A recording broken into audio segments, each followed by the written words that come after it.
podcast where two longtime friends and sometimes a guest talk about their favorite games from the perspective of an average player. My name is Andrew Kimball. And I'm Dylan Wren, and we are your friendly neighborhood gamers.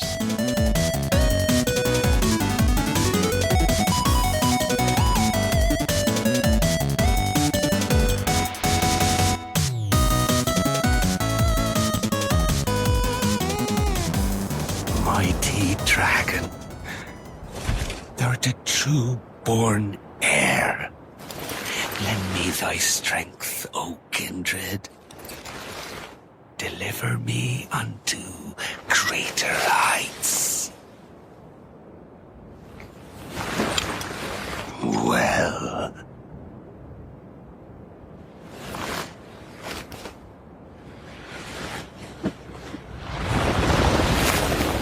lowly tarnished,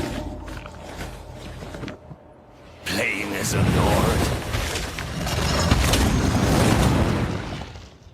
I command thee, kneel!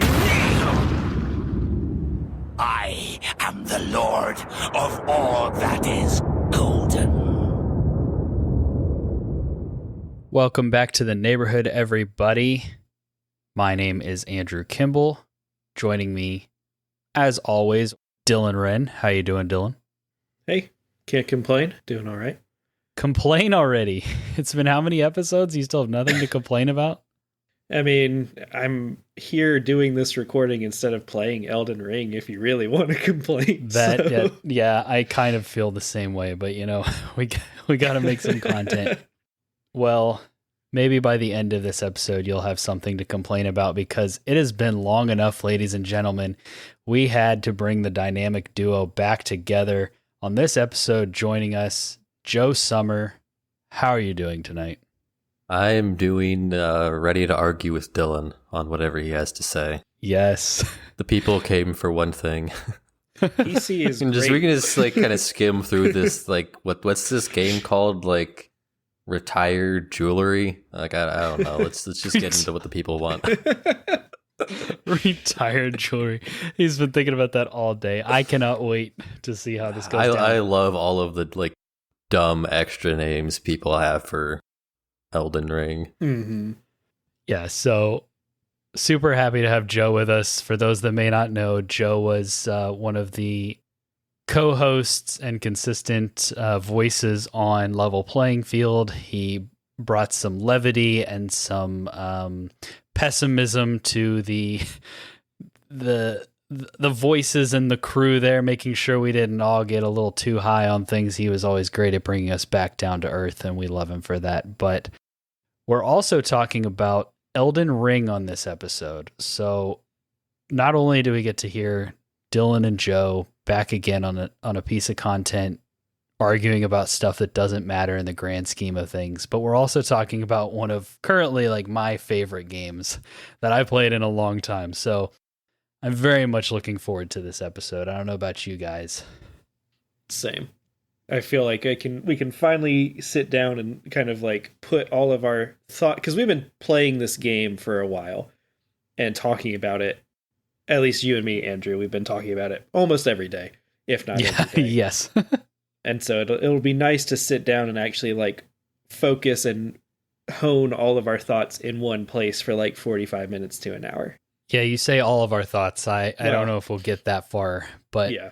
That's a good point. Before we kind of dive into this too much, I know that there's a lot to unpack here because, first of all, FromSoft games, the story is kind of convoluted and nonsensical, but people also find or take spoilers to mean lots of different things in these games. Like it could be major boss encounters or discovering of a really cool thing or a cool zone or whatever. And so for this episode, what we're doing, because we've all played different amounts of the game and because it hasn't been out that long and because none of us, as far as I know, Dylan, have actually rolled credits on it. Nope. We are going to more treat this as impressions, looking at it more kind of top level. We may get into some stuff that maybe people would consider spoilery, but for the most part, it's going to be like talking about FromSoft transitioning into open world, talking about, the different things that this game does, talking about the things we like, talking about our impressions and where we're at in it, not so much talking about these specific boss encounters or this specific story beat. So it is going to be a little bit more top level and trying not to dive into the nitty-gritty details of all that. We will be doing content like that in the future, but I feel like we should probably beat the game first. So just in case anybody was curious where that was at. Yeah. Joe, before we actually kind of give a little info on the game and then dive into our thoughts on it, is there anything you want to say preliminarily? Nope. That wasn't on the pre-show briefing. Yes. Never changed, Joe. Okay, so Elden Ring is an action role-playing game developed by From Software and published by Bandai Namco Entertainment. The game was made in collaboration with fantasy novelist George R.R. Martin, who provided material for the game's setting. We're going to get into that. It was released for Microsoft Windows, PlayStation 4, PlayStation 5, Xbox One, and the Xbox Series of consoles on February 25th, 2022. And we've been no-lifing it ever since. The game is presented through the third-person perspective, and the player may freely roam in its interactive freeform exploration open world. Gameplay elements include fights, looting, horseback riding, interacting with non-player characters, and maintaining the character status through leveling up, enhancing equipment and weapons, and learning spells. The game's development lasted approximately 6 years. Upon release, Elden Ring received critical acclaim, becoming one of the highest reviewed games of all time. It received praise for its open world and gameplay, which was considered as an improvement to the Souls formula. I want to start this off with where we're all at in the game, giving a little bit of context for our opinions. Joe, let's start with you. Where are you in Elden Ring? You don't have to keep it super vague. You also don't have to be super specific, but just kind of giving some key points, maybe where would you say you are in the game? At the point where the game just kind of dumps you out and says, have fun. The intro to what I felt like was the intro to the game was surprisingly long. There's obviously a little tutorial section at first, but getting your first shard of the ring felt like the actual full intro, because of the way they dump you out after that boss felt very much like, okay, you've done the warm up, now you can step out into the real world. So I cleared Stormvale Castle and then did the next couple of little mandatory quest bits of go and talk to this person. And now, as far as I can tell, the game's just kind of at, all right, have fun, do whatever you want. Okay, cool. So you've finished Stormvale. Dylan. I am... It's hard to tell where I'm at. I have fought and defeated 4 of the shard bearers. 4? Okay. Yeah, so I've defeated 4 of them so far. I don't remember how many there are total, if they're just the 4 or if it's 5 or 6 or something like that. That said, I feel like every 10 or 15 hours or so, the map just zooms out further. And so there still looks like there's at least a third of the world that I just haven't even been to yet. And so it's hard to tell. I think this game does the thing where it essentially is like Breath of the Wild, where you can...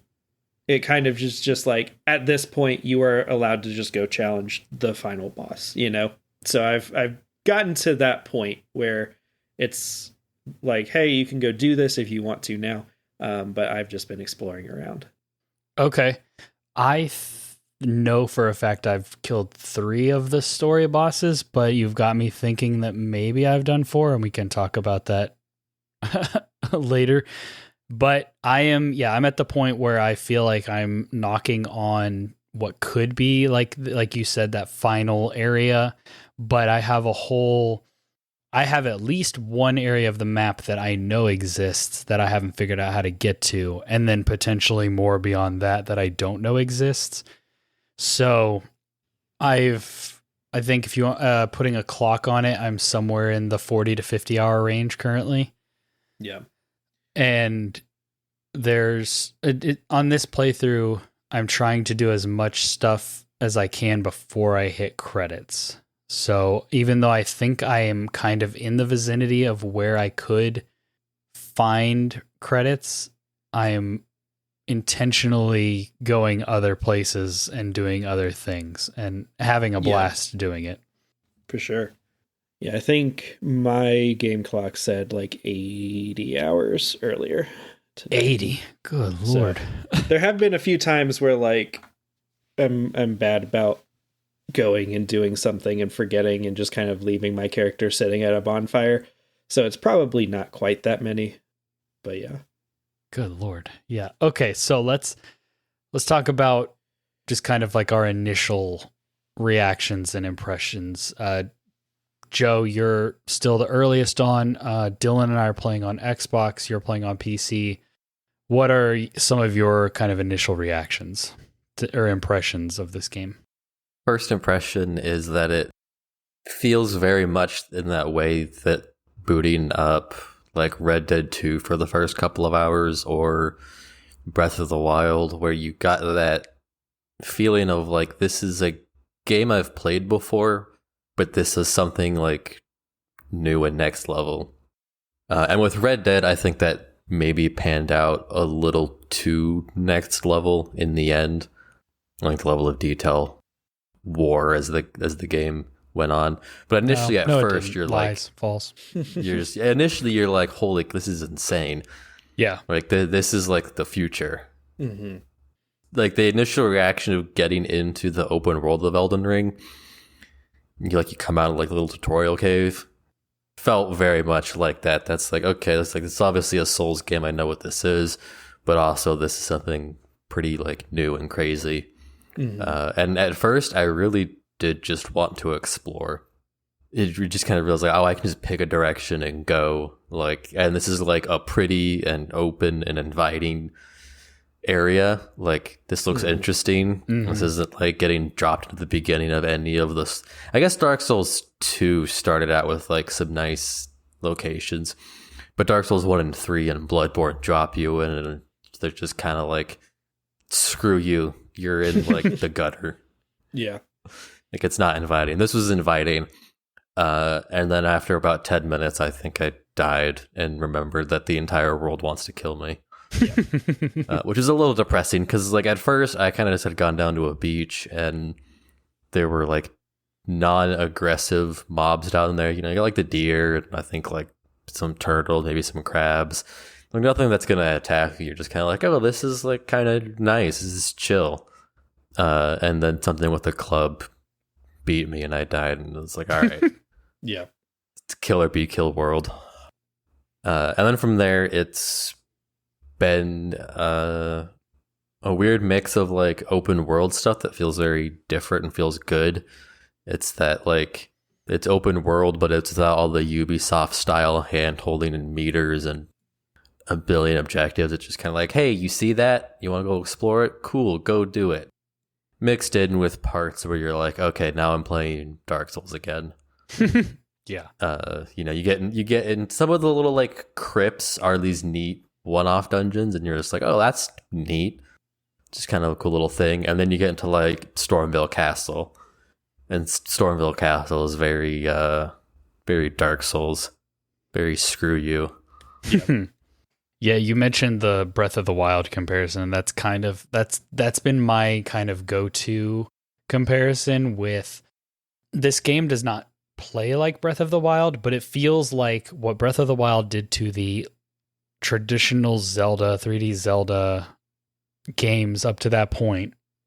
This game is doing for the Souls games, specifically Dark Souls, because it feels the most like Dark Souls, but kind of just all of them up to this point. It's kind of like an amalgamation of all of them, and it's taking that core gameplay that you know and love, but remixing it in a way that makes it feel new and fresh. And that has been the analogy I've used for like comparing this to something else in like as in like an overview type thing. But I think the moment to moment gameplay has reminded me most of Skyrim when that game was new and fresh. Of, all right, so I set my marker here. I know this is where I want to go. This is my objective. Along the way, I spend 3 hours doing everything else except for that. And the activities I'm doing are killing mobs, fighting awesome bosses, and enjoying and experiencing that like kind of tight FromSoft gameplay that we all have experienced before in other games, but in new situations and unexpected situations. And then eventually maybe I get to that main goal that I set. And so in that way, it kind of reminds me of Skyrim, not in how it plays out moment to moment, but just in the overall experience of, I'm booting up the game with the intention of going here. Next thing I know, 4 hours have passed and I need to go to bed. And I still haven't gotten there yet. Yeah, because you'll pull up on a pit of ruins or something, and it'll have if something has a marker on your map, you know that like, okay, there's something here. So then you spend like 30 minutes running around trying to figure out what that thing is, and oh, it's a boss that killed me. Okay, well now I'm dealing with this boss, so maybe I need to go level up. Like, oh wait, hang on, I remember this NPC said I could like do something here. Hold up. Dylan, what about you? Initial impressions? Very similar to what both of you were saying, where it's at the same time both very familiar, but then also this kind of taking it to the next level new experience, where I've played FromSoft games before. We did a whole episode where we talked about our rankings of various FromSoft games. And so, I've played a ton of them, but this feels very fresh and different in a way that's really cool and exciting. I always play these types of games for like the exploration, even all the old, FromSoft stuff where they weren't fully open world or anything. They were a lot more linear and enclosed, but there was still a lot of like awesome exploration that you could do. There's a lot of environmental storytelling that FromSoft does a very good job with. There's just this very interesting and cool, I always wanted to see what was around the next corner in those games. And then this is that on a massive scale where you step out, you have that like Oblivion or Skyrim moment or Breath of the Wild moment where you walk out and you get to look out over this massive landscape and be like, wow, I can like go everywhere that I can see here. And that's just really cool. So I have been enjoying it a lot. We were going into it with very high expectations and very excited for it. And at least for me, my initial like impression reaction is like, yeah, this pretty much lived up to what I wanted it to be. Very, very similar to both of you, where it's like on my way to Stormville Castle, it probably took me most of and like the first day that we played it to even get there, because I was stopping and doing every little thing on the way.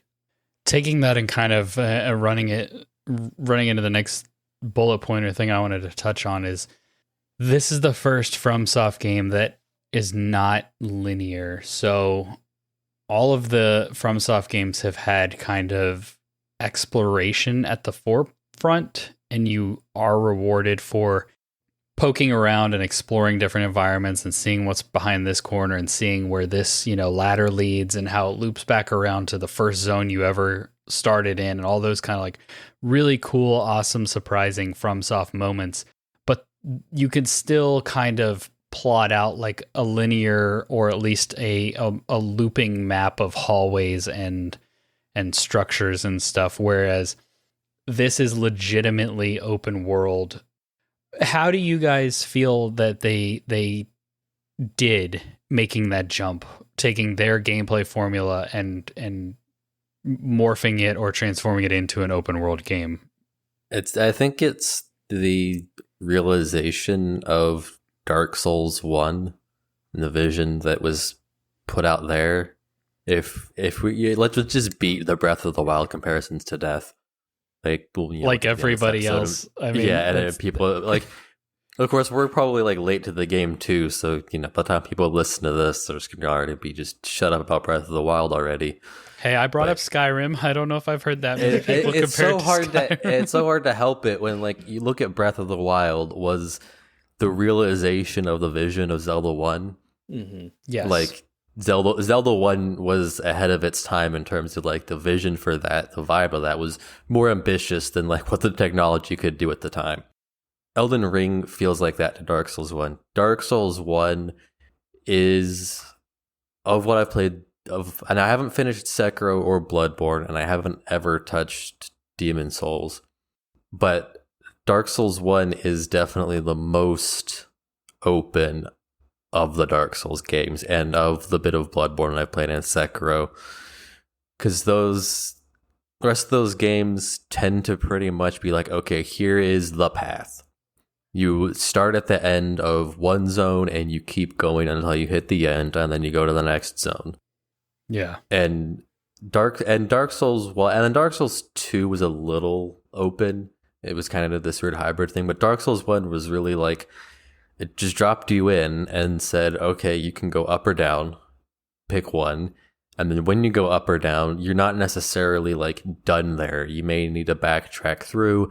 The areas would loop back through each other. So instead of having this feeling of like, I am running from one end of a linear level to the next, which Dark Souls 3 was very much like that. Like Dark Souls 3 was a very curated experience of like, go from one to the next. Dark Souls 1 just kind of threw you and said, whatever order you want to do things in. Mostly, there's like a few things where you've got to be on track. And then Elden Ring was like, okay, now that we have like the technology and we can make open world games a lot easier, let's just blow out the scale of that. And so it feels largely pretty natural. Like when the game just kind of plopped you out and said, okay, go figure it out. It didn't feel like, whoa, I don't know what to do because I don't have one end of a zone to run to. Because Dark Souls 1, if you played it blind, was very much like that. I followed a guide when I played Dark Souls 1 because I looked at it and realized like I'm going to be traversing this map from one end to the other 18 times if I don't look at a guide. And so yeah, Elden Ring just feels like the natural evolution of that, with the key addition of fast travel from the get-go. That's very liberal. It gets to the point where if I go like 10 minutes and I haven't found a new like bonfire or point of grace in this, Mm-hmm. I'm like, something's wrong. I've gone 10 minutes and I haven't found a bonfire. Like I've clearly missed one. Right. So between that and then having a horse that you can summon instantly and can double jump is, I think, the secret sauce that makes it work. Because I think in any great open world game, you need that secret sauce of traversal. Yes. Mm-hmm. It can be a glider, it can be a grappling hook, it can be whatever. But you need that one thing that makes it so that when someone looks at a place they want to go, they can, and they don't have to run. Yeah. When you play open world games, you just have to run, like Skyrim. You had a horse in You tend to Skyrim. Well, but it's not as like... No, yeah, for sure. No. It's not as effortless. And so there's a lot more of a like, do I need to go there? I think I'm good.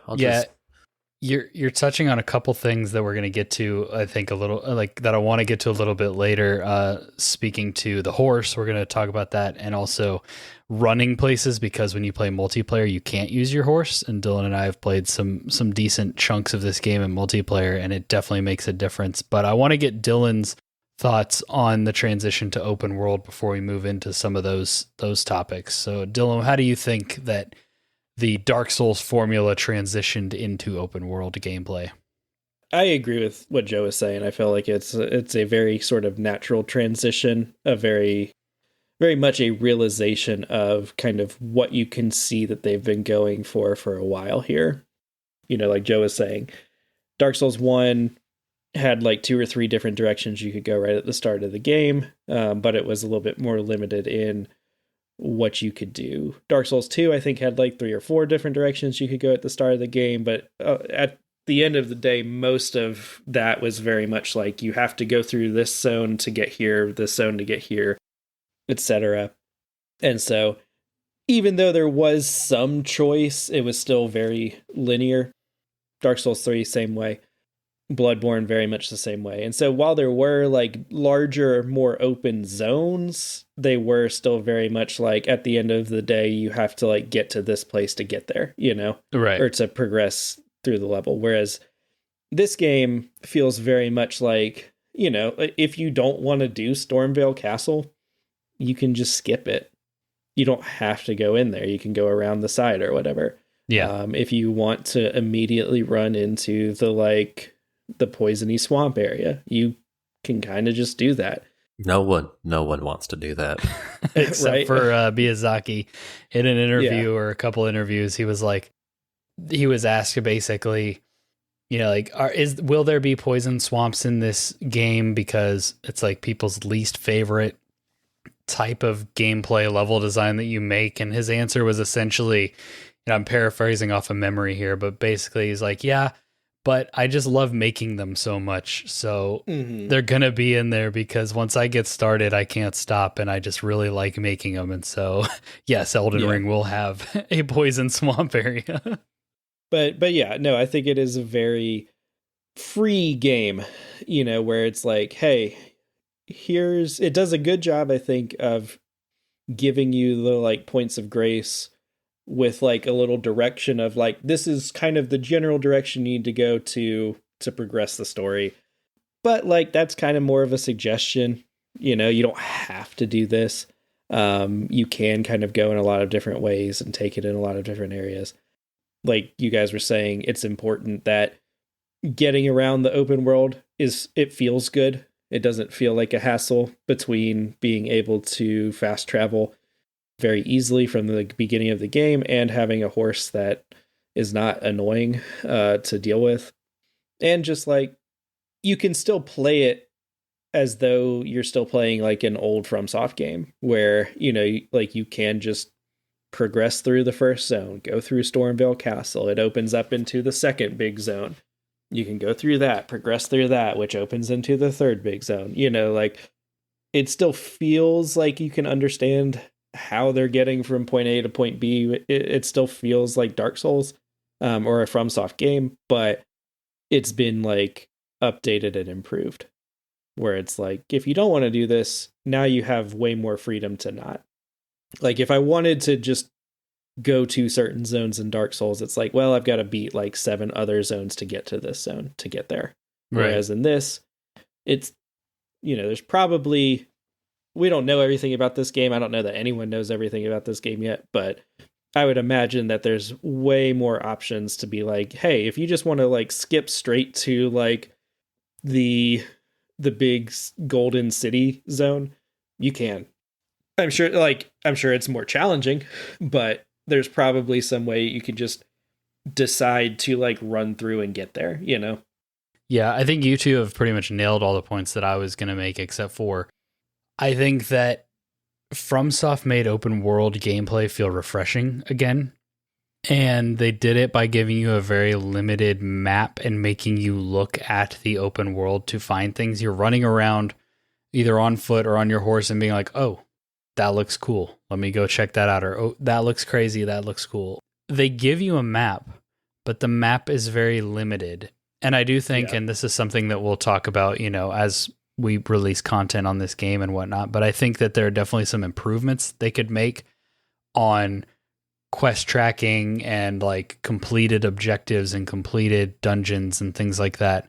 But I think the fact that they made the jump from absolutely no map whatsoever to here's a very limited map and very limited like checkpoints and waypoints and things like that. Mm-hmm. It makes you actually kind of live in the world to figure out where you're going and what you're doing next versus, all right, my marker says go here 1,000 meters. I'm just going to kind of autopilot over to there and do the thing. And, you know, something that a lot of, especially like Ubisoft type open worlds do these days.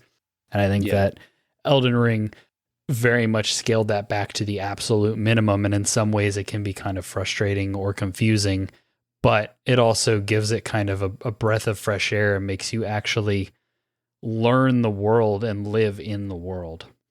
Yeah. Well, and I think it adds to that just aesthetic style of Dark Souls or of a FromSoft game, where so much of it is about exploration and discovery, where they wanted to give you the map just so that you could kind of see the world, and that's really cool, but they didn't want to load it up with all these different like icons and like objectives and everything like in some. Now granted, at this point in our games, it's getting pretty full of like points of grace and that sort of thing that we can kind of see on there. Yeah, but it's not full of question marks. It's full of, there are either points of grace and places you've already found organically, or maybe some like little kind of crude drawings of what might be an interesting thing on the map. You know, it's not like you have the map from the get-go and this region is full of question marks and icons and things that you should go check out. It's like, hey, here's a map and here's maybe there might be something here if you want to go invest the time to explore. Otherwise, you know, we're not telling you to go there. You don't have to go there. You know, do your own thing, live your own life, whatever. It's that kind of vibe that I'm talking about, where it's like, yeah, they give you a map, but it feels very minimalist compared to some of the open world games we've been getting. Oh yeah, It's to encourage you to explore, not to overwhelm you. Like the map is essential for just keeping track of like where you are and all that kind of stuff. But it's not like, you know, if you open the map in The Witcher 3 and you're immediately bombarded with like, there's points of power and like 3 dudes who want to play Gwen with me and a whole village of side quests. And I don't know where to start. Yeah. And then that also makes you do, like, you see all these points and you go, okay, I'm just going to go from this point to this point to this point to this point to this point to this point, and you essentially either are fast traveling or autopiloting from place to place. Whereas I find myself in Elden Ring being like, all right, I'm going here. I put like a marker down for me to follow because I want to see what this little thing might be over here. But along the way, I'm panning my camera like constantly, and I'm like, oh, what is that? Why are those rocks floating? Or what is this thing doing over here? Why are these people doing this? Or, oh, that looks like a bandit camp that might have an item. And I'm veering off my objective constantly because I'm not just autopiloting to the objective that I found on my map. Exactly. Yeah, people have been doing stuff like that for a while with open world games. A little, you know, talk about, oh, go in GTA and turn off your map and your compass. Yeah. You know, turn off the compass in Skyrim and like just see how you interact with the game world differently now that you're not just staring at this UI marker waiting to like get to the place you're trying to go. Yeah, but I'm that type of gamer that it has to be forced on me, because if I have the option to just show me where to go. Oh yeah, I've tried to do that. on. I'll try to turn my map off in Red Dead, but when you turn it off, it's like, no, this is terrible. Mm-hmm. Yeah. It's so much easier to get around if I can just look at this mini map and see like, oh, I just need to like cut around this hill in this particular way. That's where I can get up. Exactly. It's given the option, it's like, yeah, I'll take it. And I also think too, it's like if the option exists in the game, the entire time they're going to be making and testing the game around it being there, versus a game like this or a game like Breath of the Wild where the game is built around this. And that makes a difference too. That's going to influence how the environment is designed and the kind of cues they use. Yeah. Whereas in something like The Witcher, they might just be like, you know, we can just slap this side quest out in the middle of nowhere, or more frequently like the points of power. And that's not a big deal because there was a map. Yeah. There was never a question of like, will the player be drawn to this? Will the player find this? Yeah, it'll be a question mark that they have to go look at. Whereas Elden Ring, I've definitely noticed like things are set up to entice you and to draw you in. Yeah. They've got those like old man statues that will literally point to dungeons because they're otherwise like hard to see. The old bands. It took me a second to realize what you were talking about. It also took me a second to realize what those statues were doing. But yeah, now I realize they're pointing to the Chalice dungeons from Bloodborne, which is cool. Yeah. Well, and they've got like the like little candelabra tree thing that you can touch, and then like, where you can follow the footprints. A little man will, like a little golden man will. Ghost thing will come out, and you can just follow it to like some of the more difficult to see or difficult to find areas. So yeah, they did a really good job of I don't know. 80 hours in, and I have not felt like, man, I really wish this game was easier to like find things to do. It very much is like I can look at the map and it's like, there looks like there might be something in this zone or in this little area. Let me mark it on the map, because like they've got little drawings on the map itself, and then you go and you look at it. It's like, oh yeah, that was, a tower, or that was a bunch of like little graves that I went in and like I got some item. Not every one of them is like mind blowing and gonna give you like the next best weapon or this awesome sorcery or whatever, but still that kind of like rewarding feeling of like I explored, I found this, and it was cool. Still is there. Yeah, there's two little things I want to mention before we move on to the next little segment, and one is what you were talking about is there have been moments in my 50 hours or roughly 50 hours where I'm like, okay, I feel like I've kind of exhausted everything and I don't know where to go or what to do, and I'm kind of like, all right, I don't know. I've done this zone, I've done this thing. I feel like I've reached the end of my momentum, and I feel like my momentum is kind of faltering. And then all of a sudden I will just stumble upon something, like kind of right as I'm starting to feel those things or think those thoughts. I'll just like encounter something or find an elevator or find some crazy thing. And then I've got like 10 hours of super unique, crazy, interesting, unexpected gameplay that I get at that moment. And so I think they did a really good job of that. And then the other thing I was going to say was that every little thing that I've found and all the little exploration things and side quest things don't feel chore-ish. And there's definitely some repeated content and repeated activities that you're doing. But for the most part, it all feels like it fits the world. It fits the vibe. It makes sense. It feels unique enough. It feels interesting. It doesn't feel like a Ubisoft kind of copy paste. We wanted this to be a big map, and so we just made you do the same thing over and over for 85 hours kind of game. It all feels fresh and unique enough that, yeah, I haven't felt tired or been like, oh, this activity again in any of my time so far. So I think they've done a really good job with that. We touched on it briefly earlier, the horse, Torrent. Dylan, how did Torrent get its name? I don't know if this is actually how it got its name, but I've seen people kind of like joking around online of like, what if they name the horse Torrent so that when people look up Elden Ring Torrent in Google, they just get a bunch of information about the horse instead of like illegal downloads of the game, pirated copies of the game. So that's the narrative I'd like to believe. It's also, it sounds really cool, and I'm sure Vati Vidya will, break down for us. Well, Torrent is actually a really significant name for this horse because like there's, it. Was that your best Vati? No. Okay, I was going to say. I thought about doing the like British accent, but I was like, nah. Torrent will be significant because... Yeah, like the name Torrent. But so there's probably actually multiple layers, but I like to believe that it's because the horse is also like maybe helping curb some pirated copies out there, Yeah, that's a funny little aside. I think we've already touched on it plenty, but yeah, the horse feels great. Being able to access it at a moment's notice from nothing, and the double jump feels amazing. I think the double jump is the secret sauce that Joe is talking about, where it feels more special than just like a normal horse in a normal game.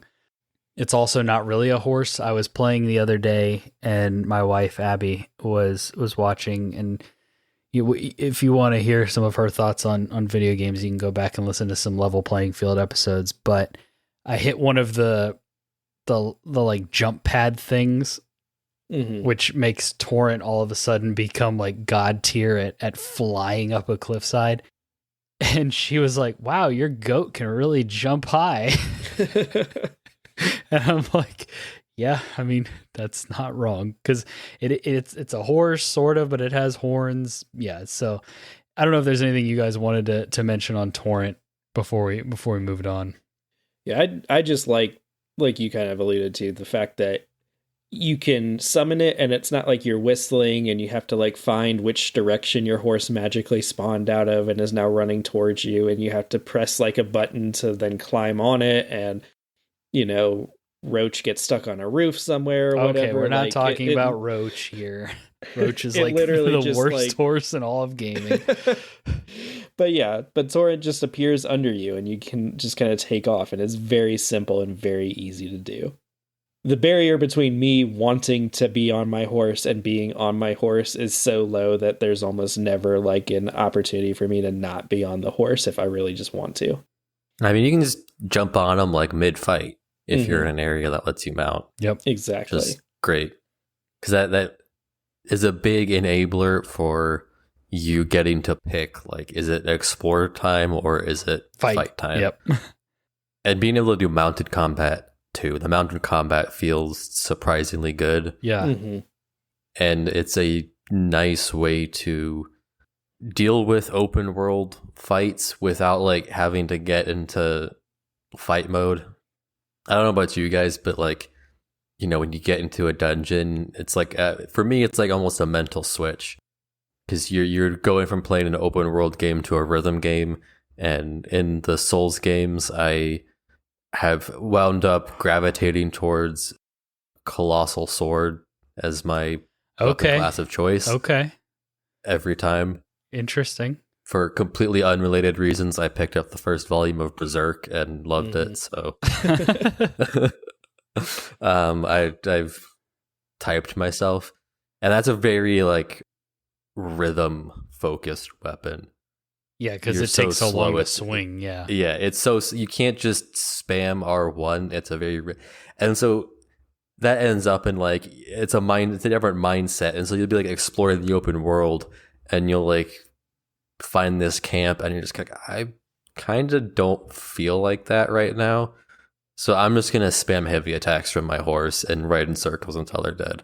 Yeah, which is a nice kind of like empty, head empty vibes only way to approach the combat. You would otherwise have to like, okay, we prepare to dodge about 18 times while I wait for my opening to swing.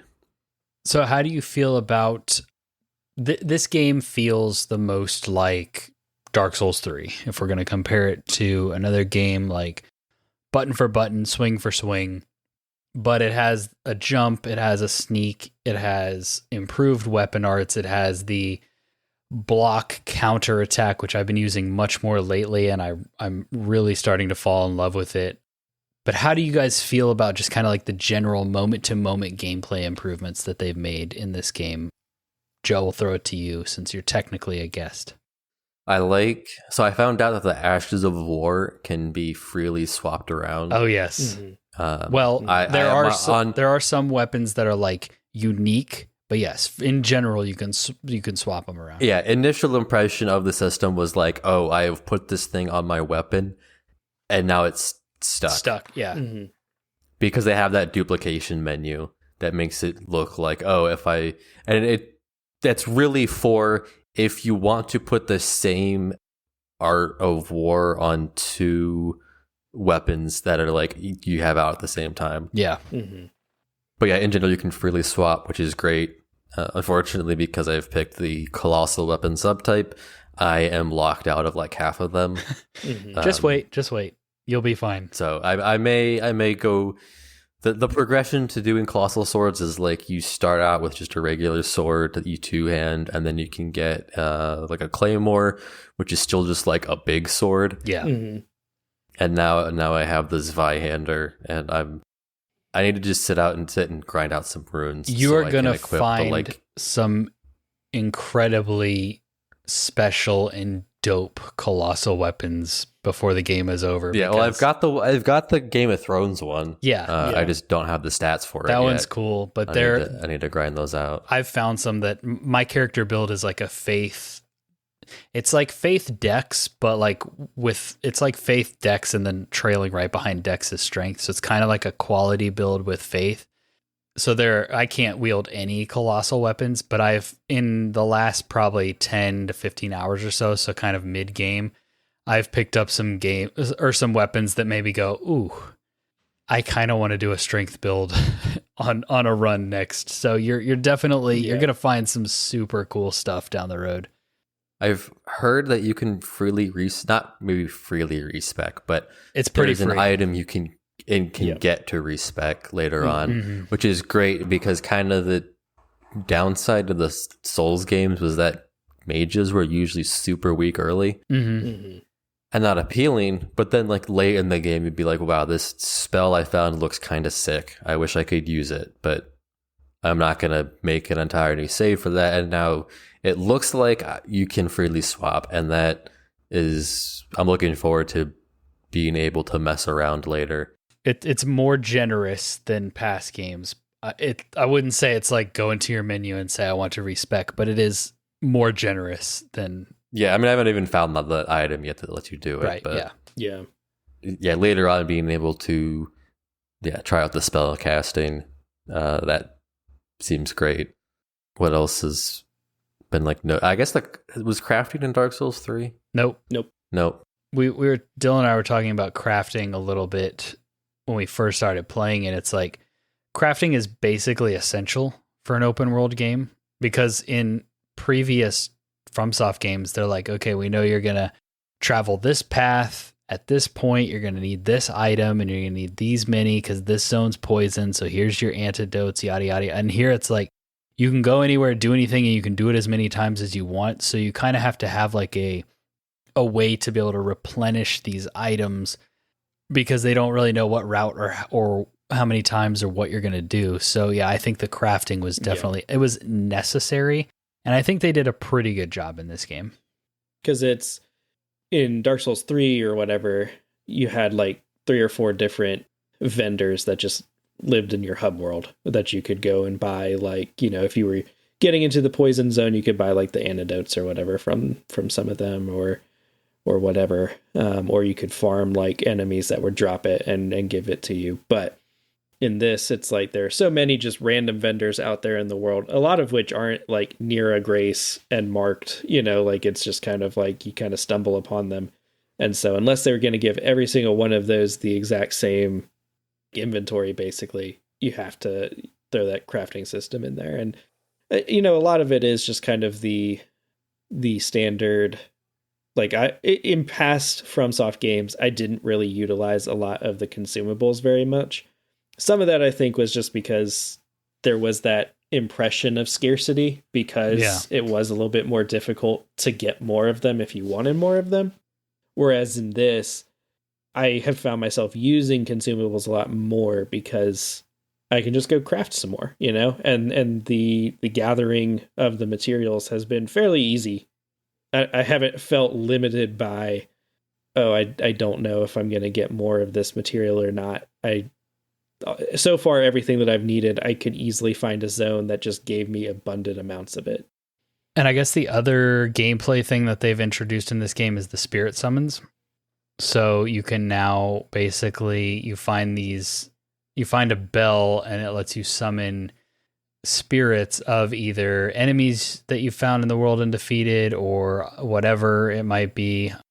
Different ones. They get a little bit more crazy the further in you go, obviously. And so if you're playing solo because you're on PC and there's no crossplay, you have these options where you can you can't use them everywhere, but you can usually use them where they're like most necessary. And so you go into a tough boss or a tough area and the little icon pops up and you can ring your bell and summon in an additional caster or a couple soldiers or what have you. And it kind of, at the very least, takes the enemy's attention off you, if not, you know, actually kind of helps you in the fray. And so I think that mechanic was something that in initial pre-release content, a lot of people were thinking, oh, this is just going to make the game trivial and way too easy and basic. But in my experience, they're basically just good for taking aggro off you for a little while. Like later, you can level them up. And so later in the game, maybe they do pack a little bit more of a punch.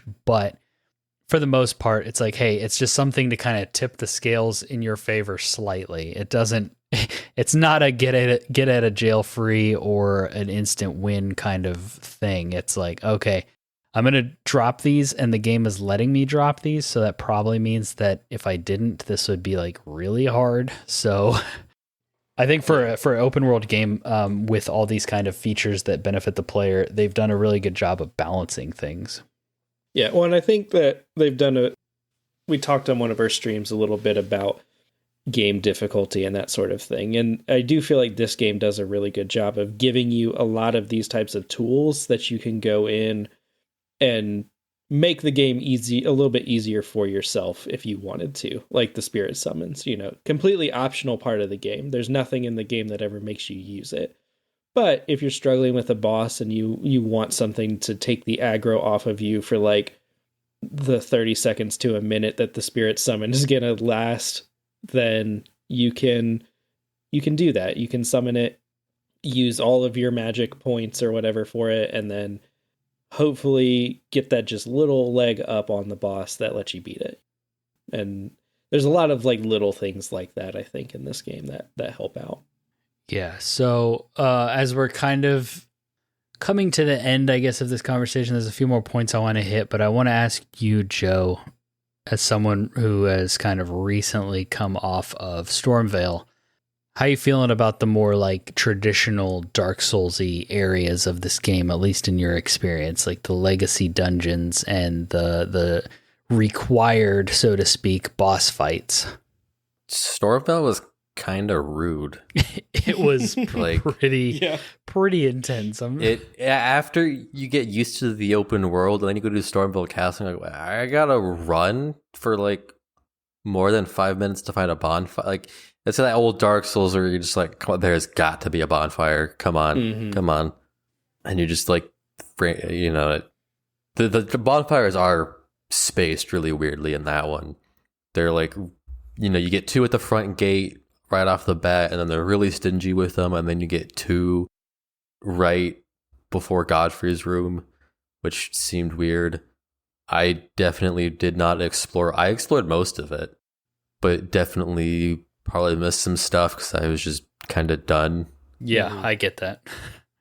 I don't know. In a weird, it felt good because it was like, okay, this is Dark Souls. This is what I'm used to. But at the same time, it felt kind of like I'm running the same area over and over, and I'm not exploring. I don't have my horse. This is less fun. The jumping helps though. I think where Stormville Castle turned around and got fun again was when you kind of get through the opening area and you're like jumping over the roofs trying to figure out, how can I like get around this trash? How can I avoid this giant middle finger that is the entire courtyard of this castle? Like that whole middle area was just packed. Yeah. Dylan, would you say that Stormvale was the toughest that we've experienced? So far, it was pretty tough. I feel like we died there because we did a lot of it in co-op, but we died there way more than I feel like we did for the second boss zone, and then obviously the third, which we're not going to dive into kind of why and how that worked. I died a lot in the third, but I thought you said it wasn't hostile. Well, not the zone, the final. Well, yeah, I'm talking about the level, like the castle itself. Mm-hmm. Yeah, so I haven't been through the third boss hostile, but yeah, which will make sense if you play this maybe. But yeah, I think Stormville was like kind of that combination of FromSoft games tend to be at their like most challenging in like the first couple areas.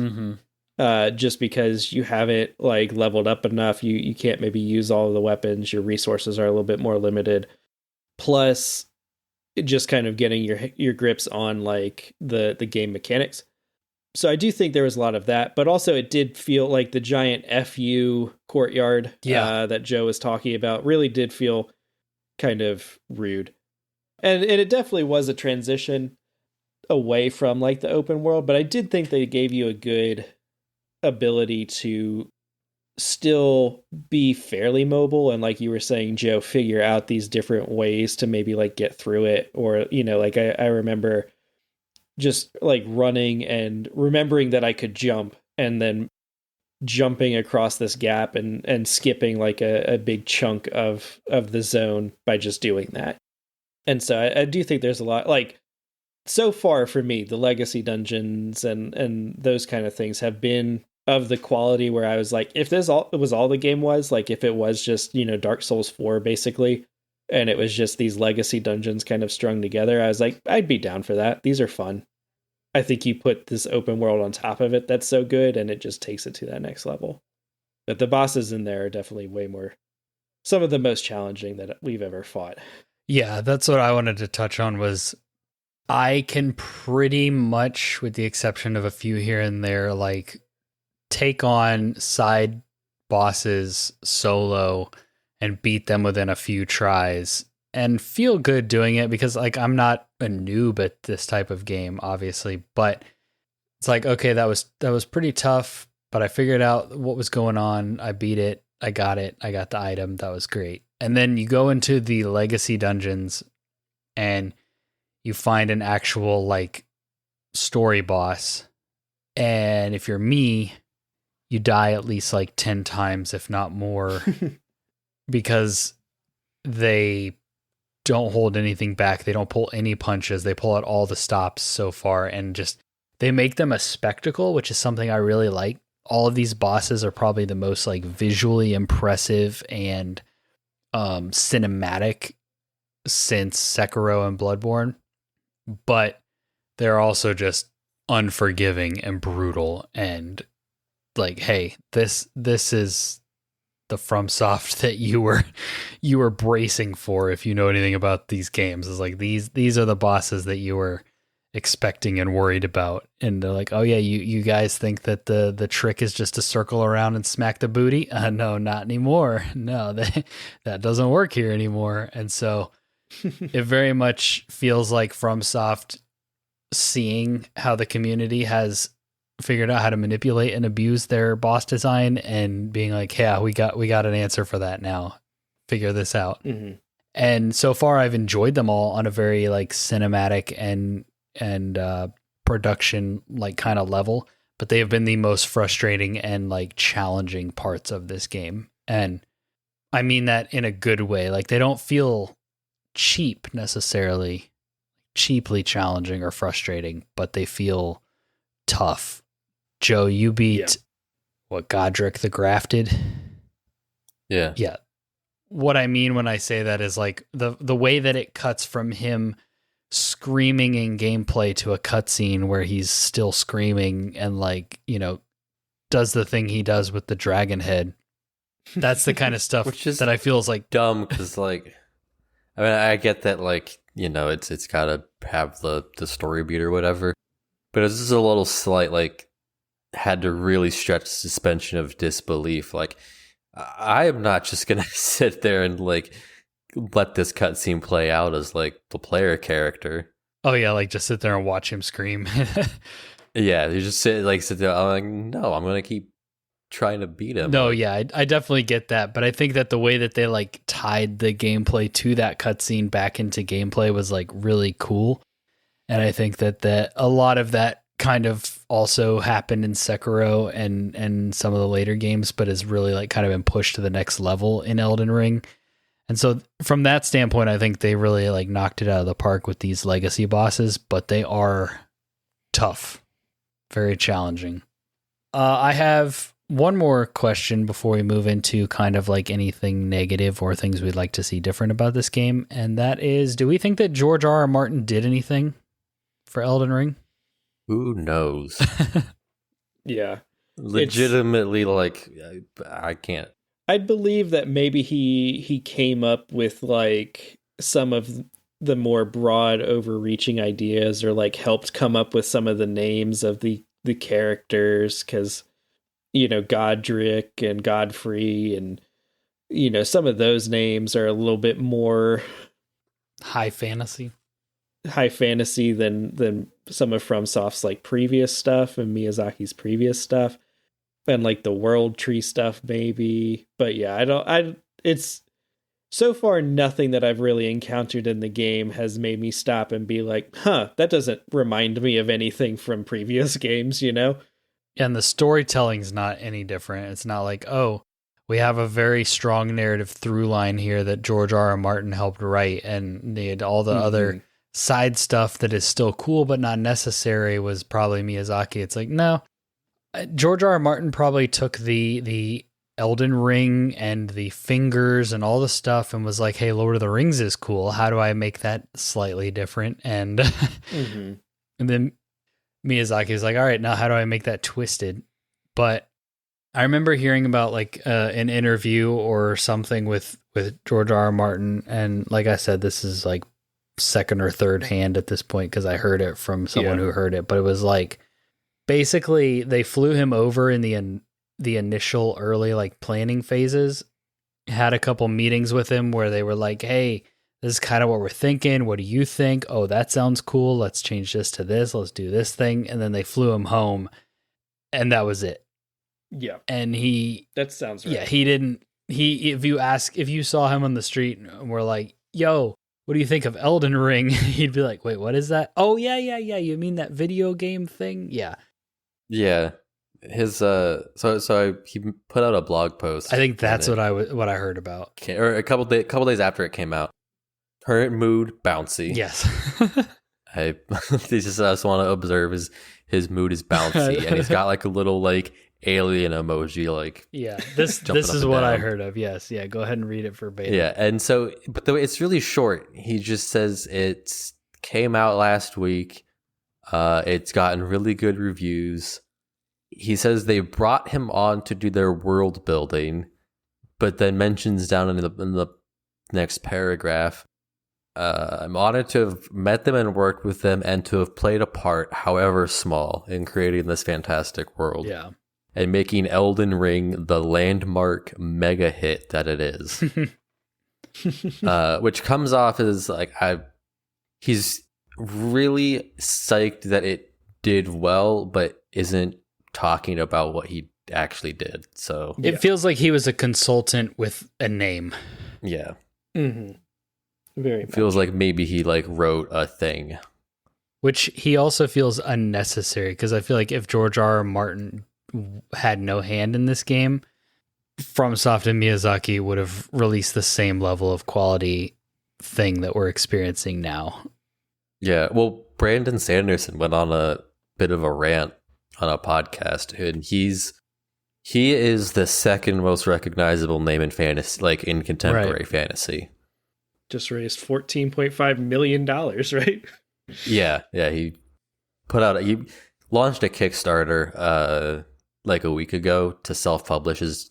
He wrote a book in secret because he's normally really transparent about what he's working on, but he wrote a book in secret and then did a Kickstarter to publish it, and has blew through his goal in like 30 minutes, and is now like 20 times past what he needed to publish.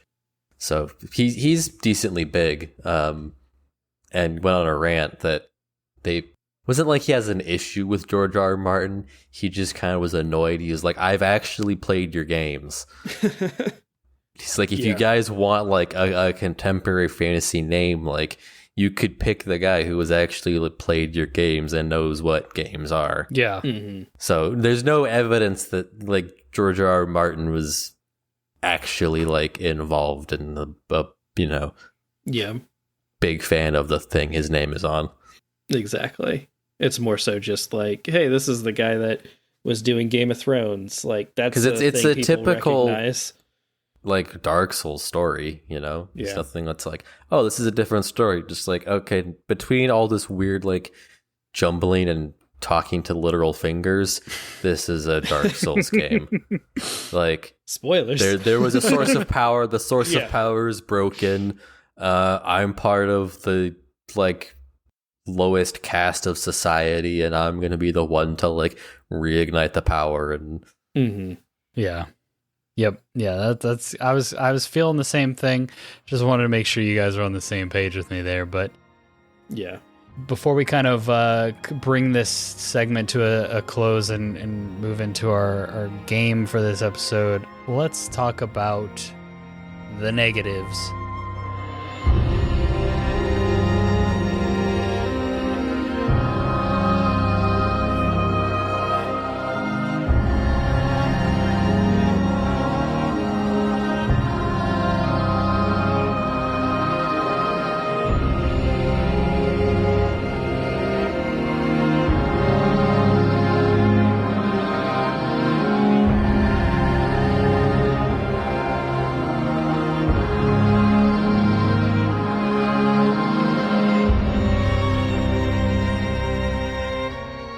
PC, are there any things that we wish were different, we could change, maybe make a little bit better? You know, like this, we all love this game. We've spent an hour gushing about it, but if we could do anything differently, what would it be? Joe, let's start with you. I know you're playing on PC and PC has had some issues, so you can definitely touch on that. But outside of performance, just like from your experience, any core gameplay things that you would address either? It's a good, maybe the hub. Shut your mouth. The hub feels less useful in this game than normal. You can upgrade your weapons there and advance some plots, maybe. But like, I don't know. In I guess my benchmark is Dark Souls 3, where you were going back to your hub like basically every 2 or 3 bonfires for upgrades, talk to a merchant, advance a side quest, all of like it was all. And in this, the hub's kind of, it's just like, yeah, you can come back every once in a while. I made the mistake of not marking the merchants on my map as I found them for the first couple, which is a big mistake. I should have marked every single one of them. So, but that feels really nitpicky. In terms of like issues that have like made me rage quit, it's difficulty, and not like in a, like a get good kind of way, but in a like, I have no idea if I'm supposed to be somewhere at certain times. Yep. There's no the only indicator is like, well, my weapon doesn't seem to be doing that much damage, so I guess this is a late game area. I don't know. I'm gonna leave and maybe come back later. The best indicator I've found so far has been, am I picking up upgrade materials that I need for my like weapons? If they're way beyond what I need for my weapon, maybe I shouldn't be here. But also, yeah, Dylan, there's a zone we found where you're like, we've beaten the boss and done a bunch of stuff in there, and you're still like, I still don't know if I was supposed to come here when I did, because stuff, like it still the feels poison swamp tough. Zone.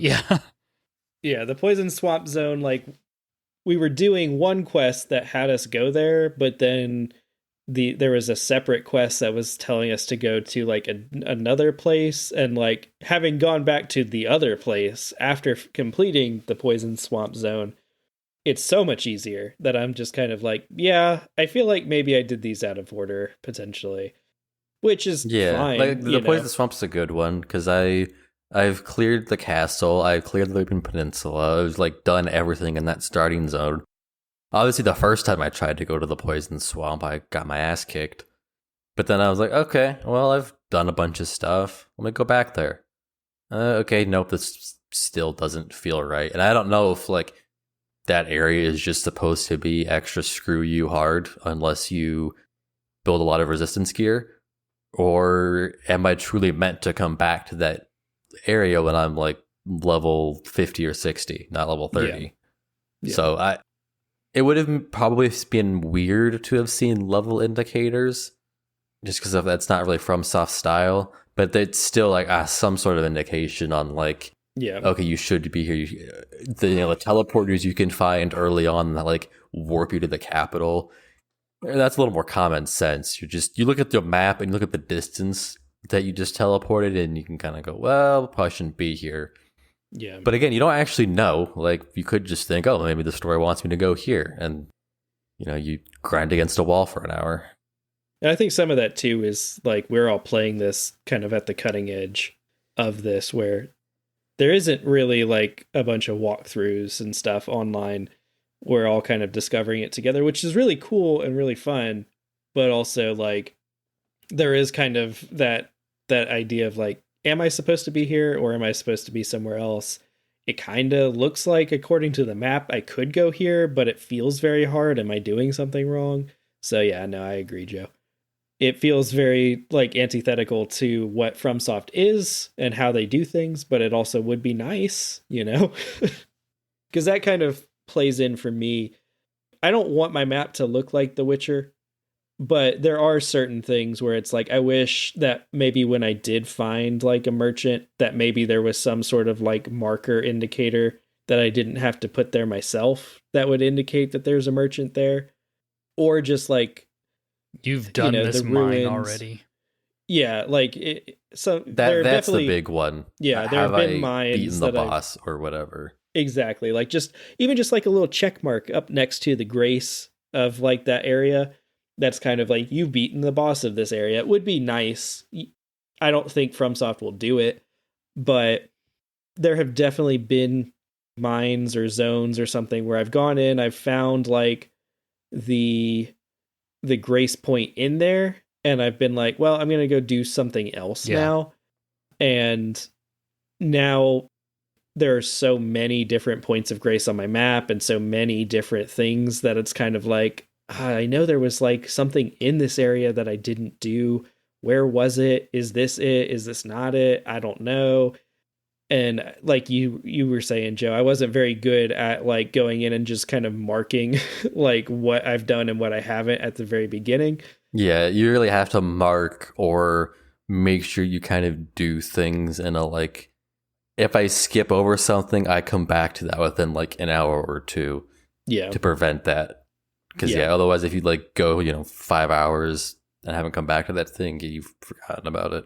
Yeah, like there's some boss in a mine that Andrew and I tried and we got our butts kicked and it felt very hard. And I cannot tell you where that mine is. I have no idea where it is. At some point I'm going to have to like just kind of spend a little bit fast traveling back and forth to a bunch of different mines to see if I can figure it out, or I'm going to have to look it up online to figure out, like, I know what the boss was, so it's like, where did I fight this? Because I know I haven't beat it yet.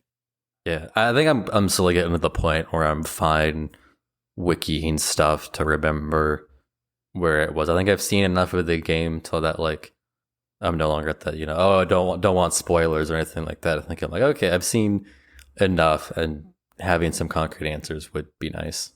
Yeah.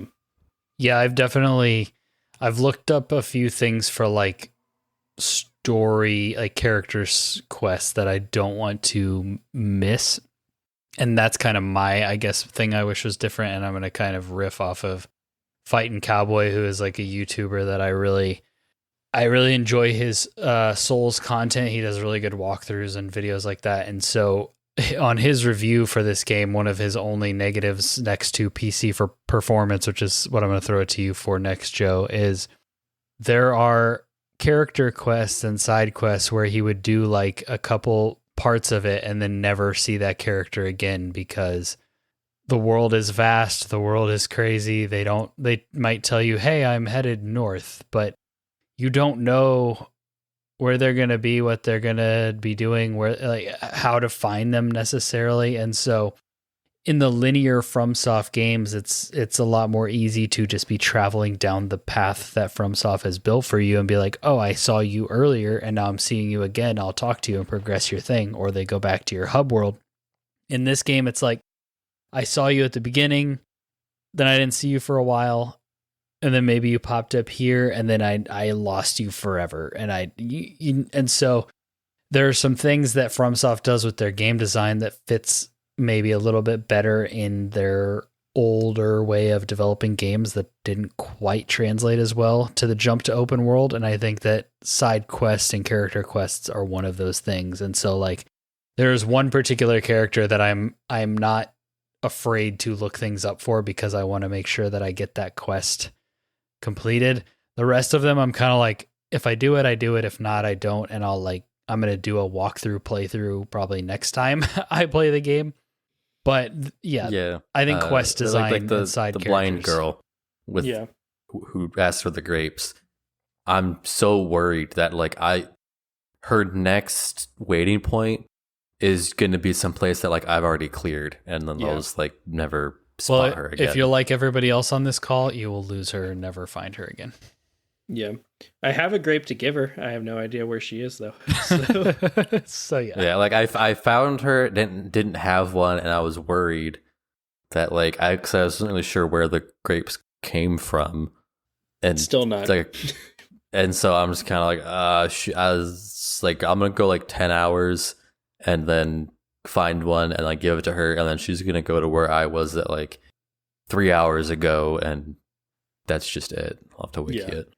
Yeah, so that was what I was talking about earlier when I was talking about how FromSoft took the map to the extreme minimalist level, and I appreciate why they did that, and I think in general it works for the most part, but I do think there are some things they could have done to make it a little bit more friendly to progressing the parts of the game that you care about. There are certain quest lines that I won't spoil where later on in the game you pick up a thing and then they mark your next objective for you on the map in like a different colored icon that you haven't seen up to that point. And when I saw it, I was genuinely shocked and surprised because I was like, oh, I didn't think they did this. I thought we had to just find stuff on our own. And so if they can do that for that quest, like, why can't they be like, oh, I talked to Grape Lady here, gave her a grape. She said, okay, I'm moving on now. I'm heading to such and such a place. And they put like a little icon maybe, or a region icon, even just like like a bubble of where she might be. So you know where to look. Those kind of things I think could be like definitely improved upon and addressed in future titles. But I think that, for what this game is and what it's trying to achieve, they did a really good job. But there are some little things here and there like that I think they could definitely improve upon to make it a little bit more seamless and less frustrating. Mm-hmm. But Joe, you're playing on PC. PC's had some problems. Yeah. So from what the Digital Foundry guys have found, they think it was somewhat close to the end of the development. They switched the rendering engine from DirectX 11 to DirectX 12. And the layman's version of what that means is the game is trying to compile more visual effects on the fly. Don't call me a lame man. Okay, Dad. Like you walk into a new area and there's all these different like lighting effects, and the game has to calculate like how shadows and light reflects and all that kind of stuff. And normally in the game, you would bake the shaders, which is just the name for like pre-doing all that math. So it makes things faster at runtime. And what Digital Foundry thinks is that their implementation of this is kind of scuffed. And so instead of having like properly baked shaders ship with the game, you walk into the area, the game loads, and it's compiling those shaders on the fly. And this leads to random moments where your game just stops for like a third of a second. And sometimes these little stops will happen like back to back for like 2 or 3 seconds. And changing your settings doesn't do anything. The game is also capped to 60 frames per second, so it's not even like the game's like straining itself to like try to hit some frame rate. And it's not unplayably bad. It's not like, you can't play the game. It just means that every once in a while you just get annoyed at like your game freezing. And I think it is enough that like PC specific reviews would take a hit. Mm-hmm. I haven't looked at the scores too closely, but it is kind of egregious, and it is very stereotypical FromSoft. They don't launch things on PC all that well. There's usually problems with them, so it's par for the course. But it seemed like lately, especially with Sekiro, that maybe they were finally like taking the PC thing seriously, and we're gonna launch things in a better state. And I mean, it's not like it's been buggy. Like I said, it's frustrating. And there are times in the game where if you are fighting close to a ledge, having your input to the left be perpetuated for that third of a second longer can make the difference between like staying on or like falling off. Yeah.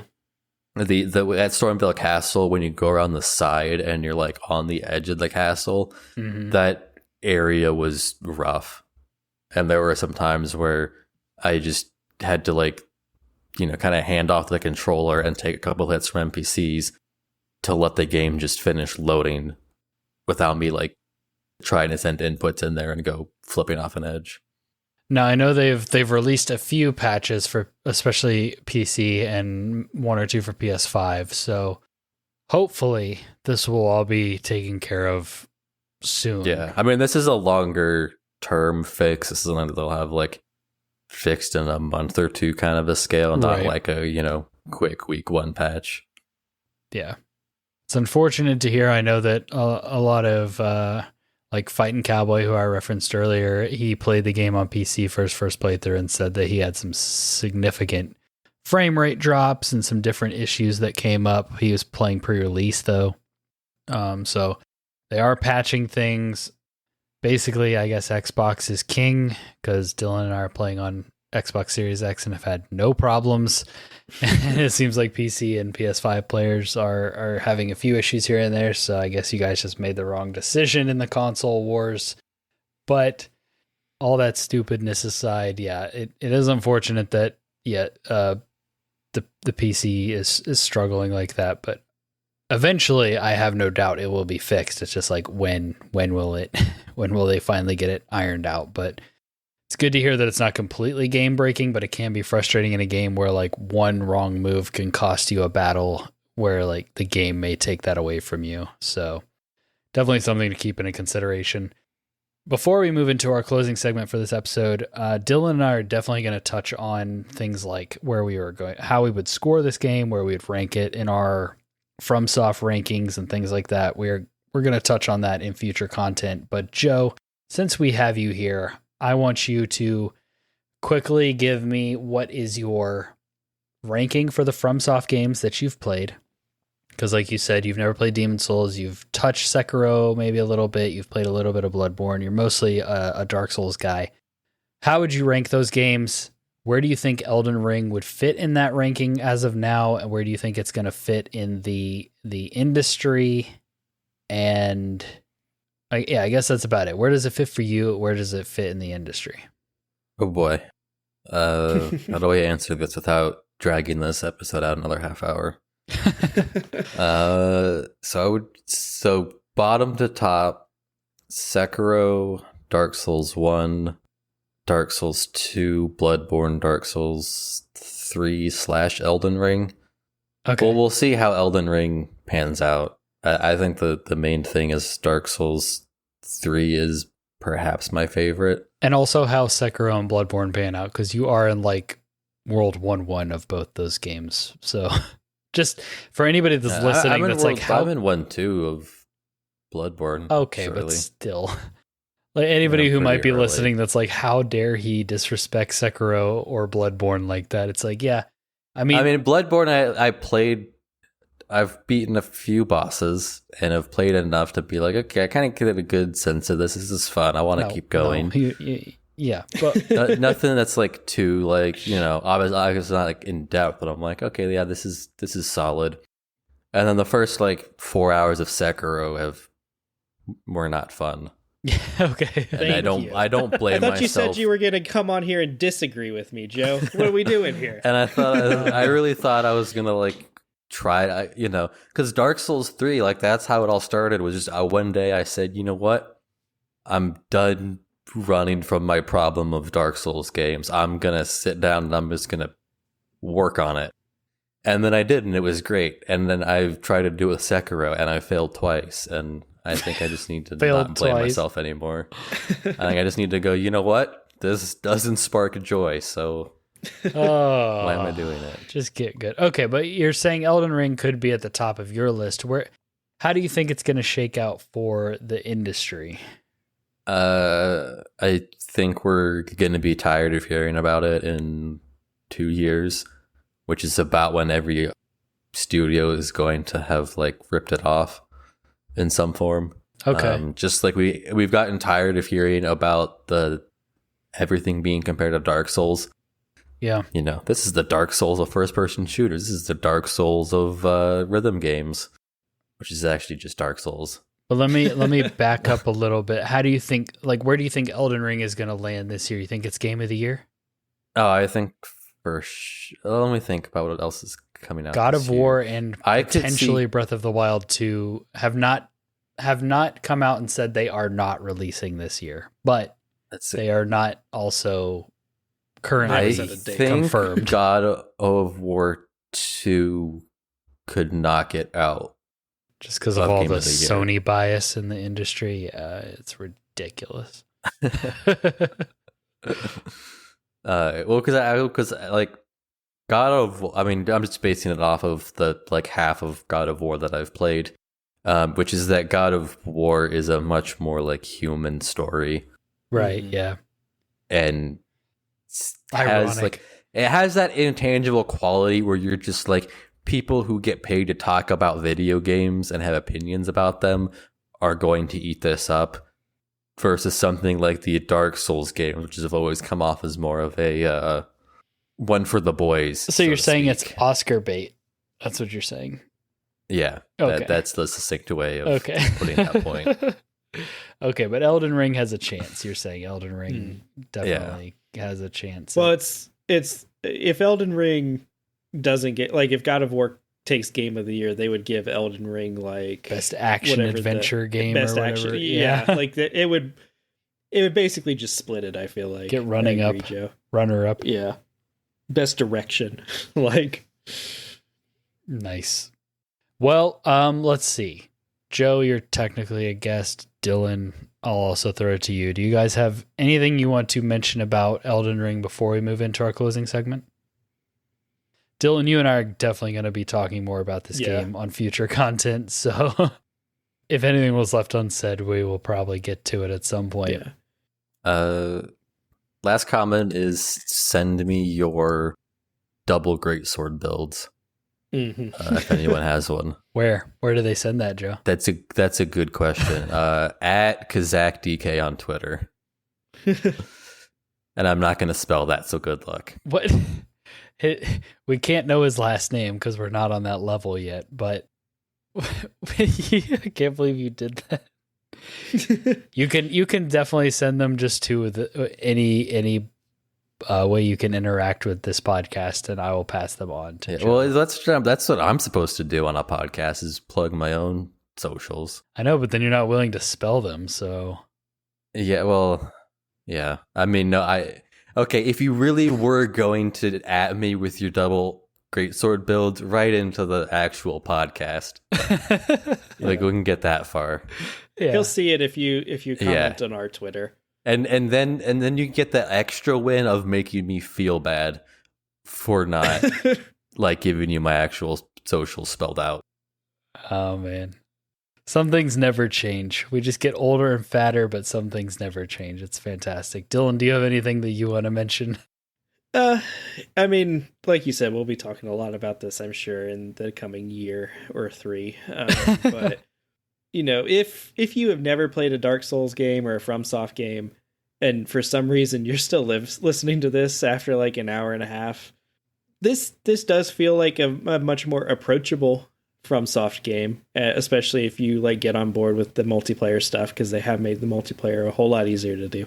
Yeah, they've kind of taken the limits off of it. So if you've ever wanted to play one and you have a friend that has the same like console as you, hit them up and co-op it, because co-op will make it much easier and let you kind of experience a lot of the game, because it's worth experiencing, even if it is maybe a little bit rougher than a lot of games out there.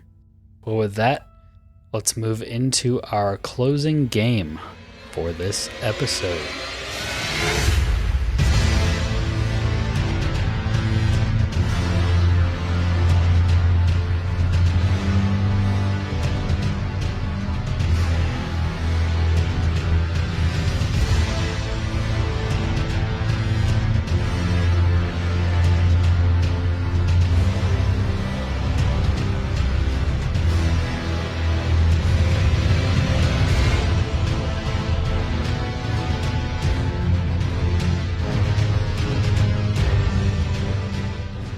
All right, for this episode, because we can't have them compete against each other, Dylan is hosting the game. What are we doing, Dylan? I think you already teased it earlier, but... Yeah, I can't remember if I teased that in the recording or not, but... So we're going to do a game called Go On, Name Them, which we have... I'm lifting it from Andrew, who I think... Or no, Jay, who lifted it from like an IGN podcast or something. The name and everything, yeah, we completely ripped off from the IGN UK podcast. But essentially what it is I've got 5 different categories of, they're all FromSoft related, of like basically just lists of things. So this first one that we're going to do is going to be bosses. And so I'm going to tell Andrew and Joe, like, here's the category. And then they're going to take turns kind of going back and forth to bet how many in that category they can name accurately. If at any point either one of them is like, I don't think you can actually name 17 bosses or whatever, they can call it and they can be like, okay, go on, name them. And so at that point, whoever has to name them, if they can, they successfully get a point. And if they cannot name them, then the other person who called them on their bluff gets to do it. Now, in the past, we've played where if you get one wrong, you immediately lose. Do we want to play that way again, or do we want to give you like a freebie guess in there? I want you to do whatever it takes to incentivize Joe to actually name them, or to actually like to raise the stakes, because his strategy was always, I think one do-over severely diminishes that strategy. Yeah, so I'll say we'll test this with the one do-over, because I know in the past, it's like you throw it out there and you're like, I don't know that I can do 6, but I can probably, and so you kind of like save it, and then like you end up going after the fact and you're like, I just picked the wrong thing to say. Like if I had gone with my gut initially, it would have been correct and I would have won. So we'll do one do-over, see how that goes. Does that sound fair to both of you guys? Yeah, and there's definitely something in the scoring of this game that could flip the script, but I haven't quite put all the puzzle pieces together to figure out how to do that. So for now, this is a good middle ground. So I got 5 categories so that hopefully we don't wind up with a tie. Nice. And so the first couple I'm pulling from Dark Souls 3, since I know that both of you have played and completed Dark Souls 3. And so we're going to start with bosses. So there are 25 by my count bosses in Dark Souls 3 that are in the game and the DLCs. And since I didn't want to pull from Elden Ring bosses because I didn't want to spoil stuff for people, and I didn't know how far along everybody was. We're going to do bosses in Dark Souls 3. So there are 25. Joe, I'm going to let you decide if you want to bid first or let Andrew bid first, since you are our guest. After this, whoever's got the point. Do we have to name them, or will a vague description suffice? I will rule that if you can describe the boss so that I can pick out which one it is, I will give that to you. Because I get that there are some weird names and we just kind of refer to some of the bosses as like, that thing. Yeah. So I will start with 5 then. Okay. I'll go 6. All right. Can you do 7, Joe? Go 7. Okay. Name them. All right. You got the first boss who mutates like into one of the weird blob. Well, not really a blob monster, but you're not even gonna like try at the name. Appendages. I'm not even gonna try. I don't know the names of any of these bosses. I can think of like 2 or 3 names. I would give you that. That's Iudex Gundyr. I remembered it was weird. There's I think it's Borst of the Borean Valley. Boreal. Close. Vort of the Boreal Valley. Okay, that was one of the ones I had. Guy. The chargy guy. So that's 2 of 7. Yeah, there's the giant king who's like sad and has locked himself away. And if you do the quest with the Onion Knight, he gives you the wind blades that help you kill him a lot easier. Correct. Yorm the Giant. That's there is I think his name is Aldrich, like defiled. Devourer of the Gods, yes. Aldrich. There is Dark Souls 3's version of Gwyn, who's the end boss. It's not actually Gwyn, but he's Gwyn remixed. Yeah, mechanically. Soul of Cinder. Yeah. Yeah. There's the 5. Pontiff. Mm-hmm. Pontiff Sullivan. That'll be 6. That one I actually knew the name of. Yeah, and then There's the like brothers. Don't choke now. They're Oh yeah. you fight them, I think, after the Pontiff. Yeah. In the castle, like across from That has nothing to do with the Lord. box or the boss. You got to describe the boss fight.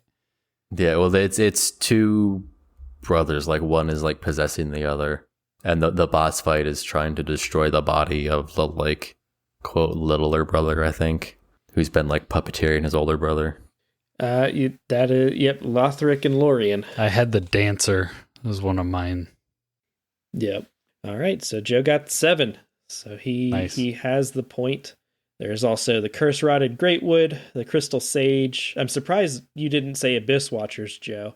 Well, I was starting to think about like, okay, I remembered about halfway through, I was like, oh, hang on a second. The intro to the game literally shows you like 5 bosses. Mm-hmm.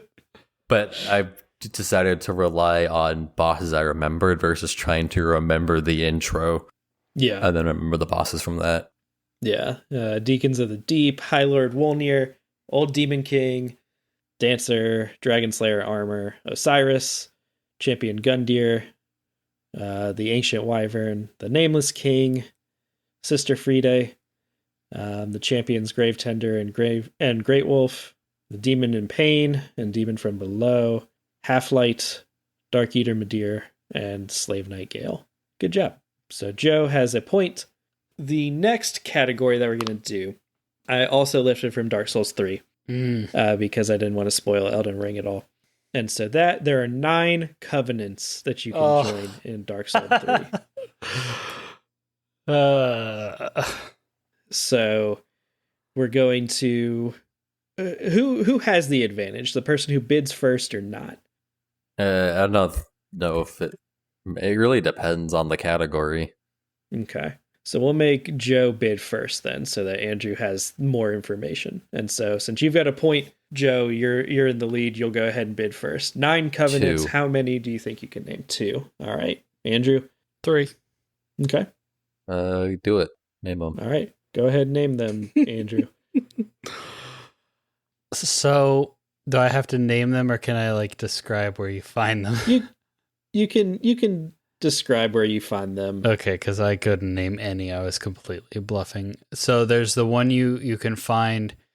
There's the like super fat dude in like the that lower watery room with the 2 giant disgusting dog lizard monsters, right? Mm-hmm. Okay.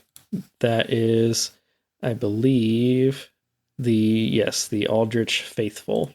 Okay. There's the one PvP covenant for Anne Orlando area. Yeah. Yeah, well, and then there's the Anne Orlando covenant you can find by jumping off into nothingness and finding the like invisible bridge, talking to that girl over on the tower. Yep, Blades of the Dark Moon. And then there is the covenant where you find the dead wolf in the poison swamp area, or if he's not dead, he's nearly dead. Okay. The Watchdogs of Farron. And that's 3. So I'll give you that. I'll give you those. So the others were the Warriors of Sunlight, the Way of the Blue, pretty obvious, and the Blue Sentinels, the Rosaria's Fingers, the Mound Makers, and the Spears of the Church. Fingers. Yes. Interesting. All these games are connected. Right. So, yes. So now it is tied 1-1. All right. So now we are moving into Elden Ring territory. These are all things. No Bloodborne questions. I see how it is. All right. Well, I was trying to pick ones that would be the most fair. And I know that both of you have played all of Dark Souls 3. And so the first one, these are going to go from easiest to hardest too. Okay. So there are 10 different classes that you can choose from at the start of the game in Elden Ring. What are the names of these classes? I'd really love to hear Dylan name all of these from memory because... Oh, no, I don't have to do any of that. I get to ask the questions this time. Who starts? We're going to make you start because you have most recently gotten a point. And you're tied. And are you being generous with your describe them rule, or do we have to give the names? I mean, tell me how you would describe them, and maybe I'll consider being generous, because there's this the one faith build, and then there's the strength. No, you would have to name them if that's the case. All right, you can't just tell me this one has, or there's one that has dexterity as their highest stat, one that has strength as their highest stat. No. Okay, but if we describe a little bit like more detailed than that, if you could describe like what they're wearing, their starting weapons and items, maybe that, then I would consider. I'll go 3. Okay. 5. All right. 5. And there were 8 total? 10. Wow. Name them. All right, you got hero, Yes. samurai, Yes. prisoner, Yep. 3. wretch, banished, the lowest of the low, Mhm. confessor. Yes. She Jeez. got 5 of them. And named them too. Yes. Show us your monitor. So there was also the hero, the bandit, the astrologer, the warrior, and the vagabond, and the prophet. This is where I think the amount of my social life that's on Discord is helped, Oh. because I've both read and like heard with my ears people mention like what they're going to start with. Yeah, I was going to say the naked one, the one that looks like the Dark Souls 2 character. I had no idea what the names were, even though I think I picked Confessor. Yes, you picked confessor. Yeah. All right. So Joe is in the lead 2-1. So next, there are 28 different like categories or types of weapons in this game. This is unfair. I've only played like 12 hours. At this point, you've seen most of them. You've pretty much gotten. I don't think Andrew has a significant advantage here. 28. But 28 different weapon like types. So like I won't give you any, but you don't have to name specific weapons. You just have to kind of give me the category that they kind of fall into. Joe's already kind of, in our conversations today, we've already had multiple ones thrown out there and named. Who starts? Joe is going to start because he's in the lead. 10. 11. All right. 12. 13. 14. 15. Name them. Damn it. I was hoping we'd go one more. Okay. Dagger. Yep. Whip. Yep. Fist. Yep. Is it just sword or straight sword? Straight sword. Yep. 4. Is broadsword separate? There is not a broadsword. Okay, I feel like I had a broadsword. That falls into the straight sword. Okay. Colossal weapon. Yeah, that is 1. Okay, 5. Bow.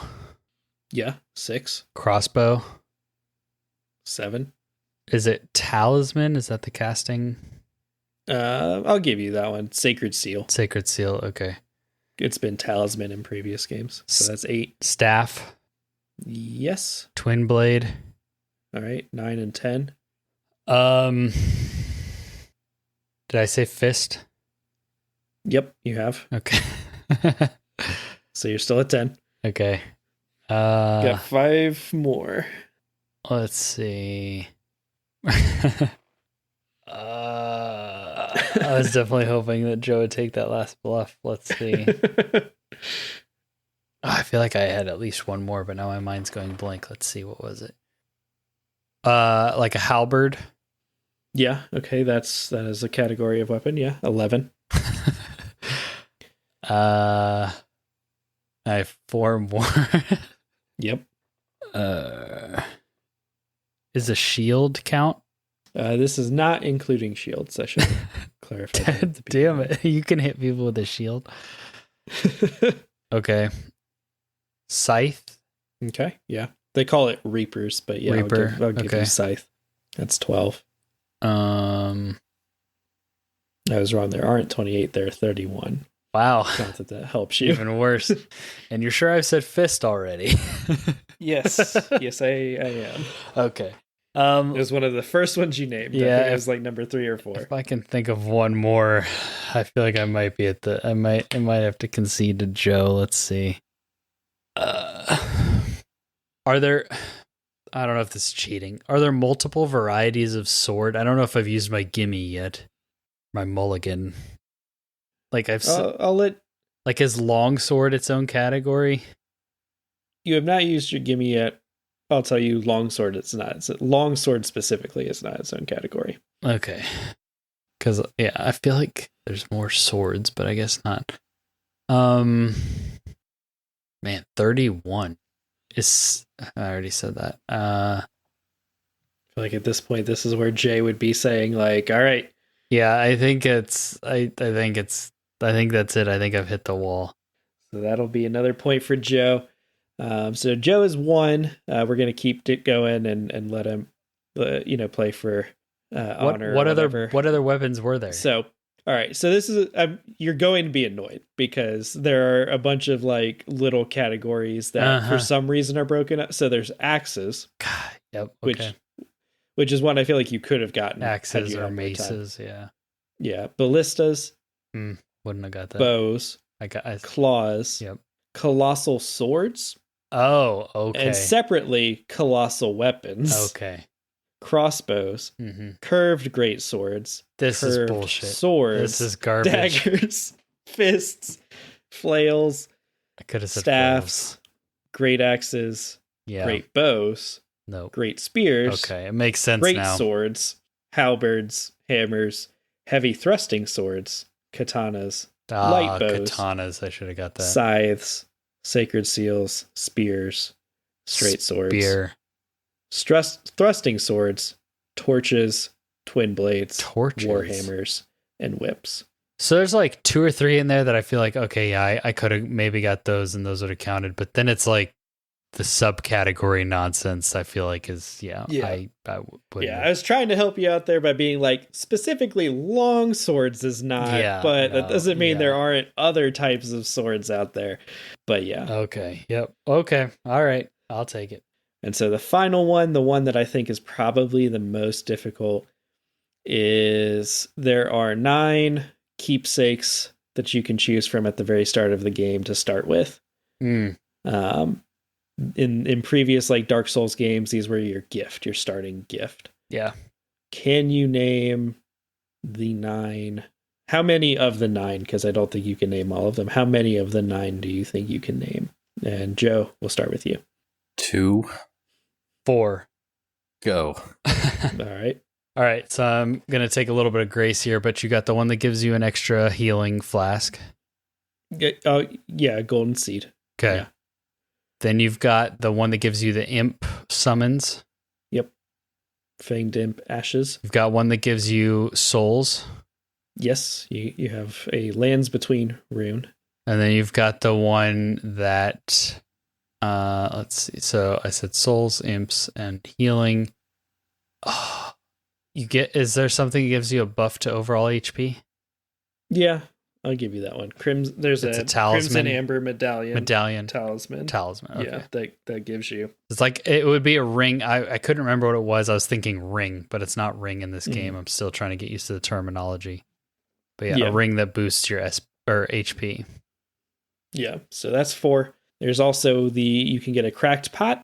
You can get a stone sword key. That makes sense. You can get the bewitching branch. You can have a boiled prawn. And then something called Shabriri's Woe, which constantly attracts enemies' aggression. Cool. Which I don't know.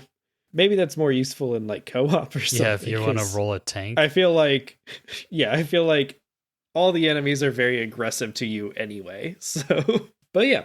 So at the end, you did manage to bring it back, ending with 2 points. Joe with 3.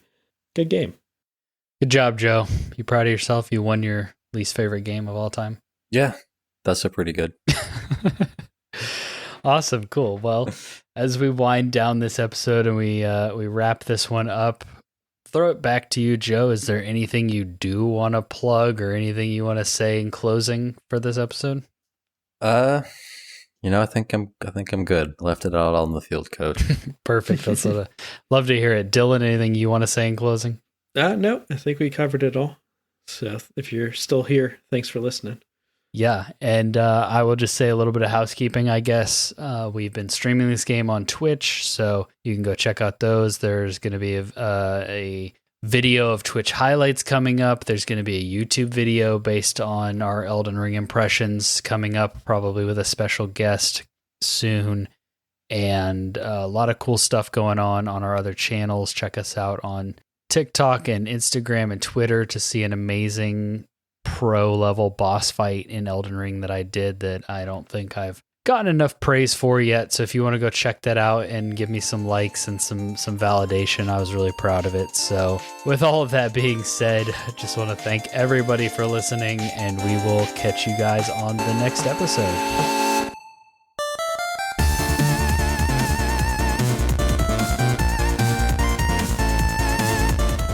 We hope you enjoyed listening to this episode of the Friendly Neighborhood Gamers podcast.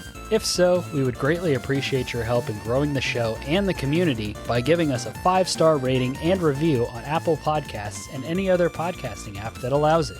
We also have some awesome content on YouTube at Your Friendly Neighborhood Gamers, and we stream on Twitch every Friday night at 7:30 p.m. Central Time at neighborhood_gamers. We hope to see you there. Thanks again for listening, and remember, stay friendly, gamers.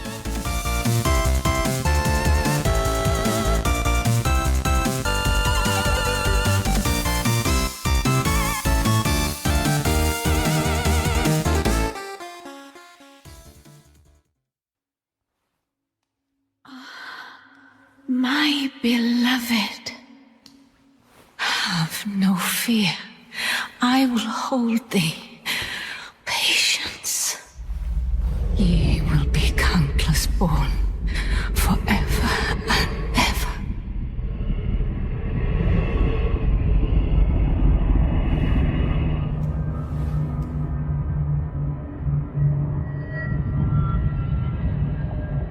Upon my name is Rani the Witch.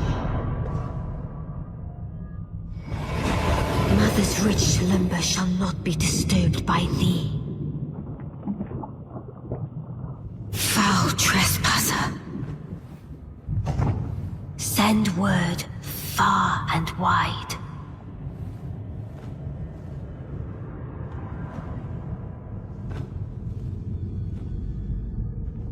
Of the last queen of Caria, Renala of the full moon, and the majesty of the night she conjureth.